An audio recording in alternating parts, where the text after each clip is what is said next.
Hello and welcome to CMC Indore. आज मात्र 10 minute में हम 50 इतिहास के क्वेश्चन करेंगे जो सभी एग्जाम्स में पूछे जाते हैं। तो चलिए स्टार्ट करते हैं। सबसे पहले बौद्ध संघ में प्रवेश करने वाली सर्वप्रथम महिला कौन थी? बहुत बार ये सवाल पूछा गया है। तो इनका नाम है प्रजापति गौतमी। ये बुद्ध जी की सौतेली माता थी। अशोक का सबसे छोटा अभिलेख कौन सा है? तो यह है रुमिनदेई अभिलेख। ये नेपाल में स्थित है। बुद्ध के उपदेश किस भाषा में है? तो पाली भाषा में है। सामवेद का प्रथम लेखक किसे माना जाता है? जैमिनी को माना जाता है। देखिए, सामवेद जो है ये संगीत से रिलेटेड है, म्यूजिक से रिलेटेड है, ये आप लोगों को पता होगा। आग का आविष्कार किस काल में हुआ था? तो पूरा पाषाण काल में हुआ था। पूरा पाषाण काल को इंग्लिश में पैलियोलिथिक एज कहा जाता है। नेक्स्ट है, भारतीयों के लिए महान सिल्क मार्ग किसने स्टार्ट किया था? तो कनिष्क ने स्टार्ट किया था। कुषाण डायनेस्टी के ये थे। वैदिक युग में राजा अपनी जनता से जो कर वसूलते थे यानी कि टैक्स वसूलते थे, उसको क्या कहा जाता था? उसे बलि कहा जाता था। निम्नलिखित में से किसने सांची के स्तूप का निर्माण करवाया था? आपको पता होगा सांची का स्तूप रायसेन में स्थित है। इसका निर्माण अशोक ने करवाया था। बाणभट्ट निम्नलिखित में से किस सम्राट के राज दरबारी कवि थे? तो हर्षवर्धन के राज दरबारी कवि थे। इलाहाबाद के स्तंभ में किसकी उपलब्धियां उत्कीर्ण है? तो गुप्त की उपलब्धियां उत्कीर्ण है। नेक्स्ट है, इलाहाबाद स्तंभ शिलालेख किसने बनवाया था? दोनों क्वेश्चन अलग अलग है, कंफ्यूज नहीं होना है।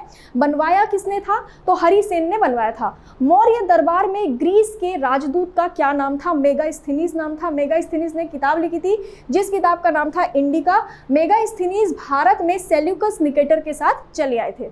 नेक्स्ट है, नालंदा विश्वविद्यालय की स्थापना किसने की थी? देखिए, कुमारगुप्त वन ने नालंदा विश्वविद्यालय की स्थापना की थी। पूछा कई बार ये भी जाता है कि कहाँ पर की थी, तो ये बिहार में स्थित है।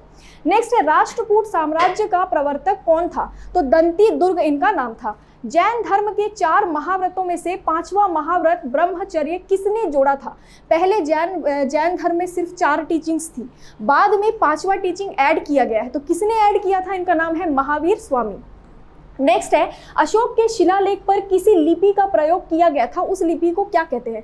तो ब्राह्मी लिपि इसको कहा जाता है। निम्नलिखित में से कौन संस्कृत के प्रथम व्याकरण विद्वान थे? ये क्वेश्चन बहुत ज्यादा पूछा जाता है। तो इनका नाम था पणिनि। याद रखिएगा, संस्कृत से इनका संबंध था। भारत में शिलालेख का प्रचलन किसने शुरू किया था? तो सम्राट अशोक ने शुरू किया था। सिंधु घाटी सभ्यता के लोग किस देवी की पूजा करते थे?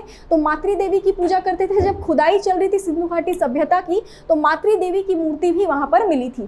तंत्र मंत्र वाला वेद कौन सा माना जाता है? तो अथर्ववेद माना जाता है। ध्यान रखिएगा, पहले सिर्फ 3 ही वेद थे, ऋग्वेद, सामवेद और यजुर्वेद। लास्ट में अथर्ववेद को जोड़ा गया था। नेक्स्ट है, हड़प्पा सभ्यता को सिंधु घाटी सभ्यता का नाम किसने दिया था? ये इंपॉर्टेंट है, जॉन मार्शल ने दिया था। गुप्त शासकों की दरबारी भाषा कौन सी थी? तो ये प्राकृत भाषा थी। एक थी पाली भाषा, दूसरी थी प्राकृत भाषा। तो गुप्त के बारे में अगर पूछा जाए तो प्राकृत भाषा आप इसका आंसर लगाएंगे। कवि कालिदास किसके राजकवि थे? तो चंद्रगुप्त विक्रमादित्य के राजकवि थे। वरम मिहिर का पंच सिद्धांतम किससे संबंधित है? तो खगोल विज्ञान से ये संबंधित है। भारतीय इतिहास में स्वर्ण युग के नाम से किस काल को जाना जाता है? गुप्त काल। टॉप क्वेश्चन 50 टॉप क्वेश्चंस मैं आपको करवा रही हूँ, ध्यान दीजिएगा। ये जो क्वेश्चन है ये बहुत बार पूछा गया है गुप्त काल के बारे में, ठीक है। इसको गोल्डन पीरियड कहा जाता है। गीत गोविंद के लेखक कौन थे? तो जयदेव इनका नाम था। भगवान बुद्ध के प्राण कहाँ त्यागे गए थे? यानी भगवान बुद्ध जो थे उन्होंने अपने प्राण कहाँ त्यागे थे? तो ये जगह है कुशीनगर। कुशीनगर अभी फिलहाल कहाँ पर है? तो उत्तर प्रदेश में है। बिहार से इसको कंफ्यूज मत कीजिएगा। नंद राजवंश का संस्थापक कौन था? महापद्मनंद। देखिए, महापद्मनंद ने स्थापना की थी नंद वंश की, लेकिन आखिरी राजा का नाम क्या था? तो धनानंद था, जिसको चंद्रगुप्त मौर्य ने मार दिया था। मौर्य साम्राज्य की राजधानी कहाँ स्थित थी? तो पाटलिपुत्र में स्थित थी। पाटलिपुत्र ही आज का पटना है जो बिहार की राजधानी है। लोथल किस नदी के तट पर स्थित है? तो भोगवा नदी के तट पर स्थित है। कौन से राज्य में स्थित है अगर पूछा जाए तो बोलेंगे गुजरात में स्थित है। नेक्स्ट है, बिना दुर्ग के एकमात्र सिंधु नगर कौन सा था? बिना दुर्ग के, यहाँ पर दुर्ग नहीं था, तो यह है चानहुदड़ो। ये कहां पर है? अभी फिलहाल पाकिस्तान में है। सिकंदर और पोरस के बीच के युद्ध को क्या कहा जाता है? तो हिडास्पेस का युद्ध कहा जाता है। हिडास्पेस झेलम नदी को कहा जाता है। पहले इस झेलम नदी को हिडास्पेस कहा जाता था। बुद्ध किस वंश से संबंधित है? तो शाक्य से संबंधित है, ये सभी को पता है। मत्स्य पुराण से किस वंश की जानकारी मिलती है? तो ये सातवाहन वंश की जानकारी मिलती है। मत्स्य पुराण सभी पुराणों में सबसे पुराना पुराण है, ये याद रखिएगा। बृहदेश्वर मंदिर कहाँ स्थित है? तो तंजौर में स्थित है। तंजौर कहाँ है? तो तमिलनाडु में है। नेक्स्ट है विक्रमशिला विश्वविद्यालय की स्थापना किसने की थी? तो ये धर्मपाल ने की थी, याद रखिएगा। नालंदा की स्थापना कुमारगुप्त ने की थी और विक्रमशिला विश्वविद्यालय की स्थापना धर्मपाल ने की थी। महाराजाधिराज की उपाधि लेने वाले प्रथम गुप्त शासक कौन थे? तो ये चंद्रगुप्त खुद थे। चीनी यात्री फाहिन किस गुप्त शासक के शासनकाल के दौरान भारत आए थे? तो चंद्रगुप्त द्वितीय के शासनकाल में वो भारत आए थे। कांसे की नर्तकी पुजारी का भवन के साक्ष्य कहाँ से प्राप्त हुए हैं? तो मोहनजोदड़ो से हुए।